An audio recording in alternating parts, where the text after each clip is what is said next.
I think this has been one area where the government's really listened to what businesses wanted to do. And actually, when you look at the strategy, one of the most important things is that it's integrated. In other words, it's lots of different parties coming together to implement the strategy, and businesses' voice has been a really important part of that. Was there anything that you didn't see today that you'd have liked to have seen included? I think from a life sciences strategy perspective, actually, it's pretty comprehensive, that part of the strategy. And actually, it looks at everything from the academic science base all the way through to actually what's delivered in the commercial marketplace. And that was very important to us. Again, how this all works together in a very productive ecosystem, that absolutely is part of what the strategy needs to do.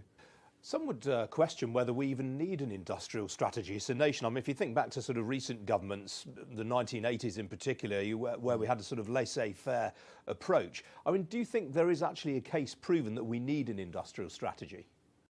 Yes, I do, actually. I mean, I think actually if you look at what's required for the country right now, not least as we go into Brexit and come out of it, a long-term approach to how we develop the economy and develop the industries of the country, I think, is really important. And when I think about it from our perspective in life sciences, what we want, we work in very long-term cycle businesses, and we need stability. And if you're going to plan on that basis, having a strategy which you can then work to over a period of years makes an awful lot of sense, I think.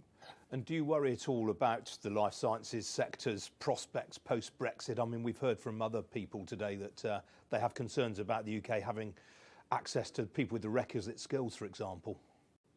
Yes, I do worry about it. I think Brexit creates enormous uncertainty, and certainly when you look at our sector, we are very involved with Europe from a regulatory perspective and a trade and supply perspective. So it's very important to us that we maintain a degree of harmony on that.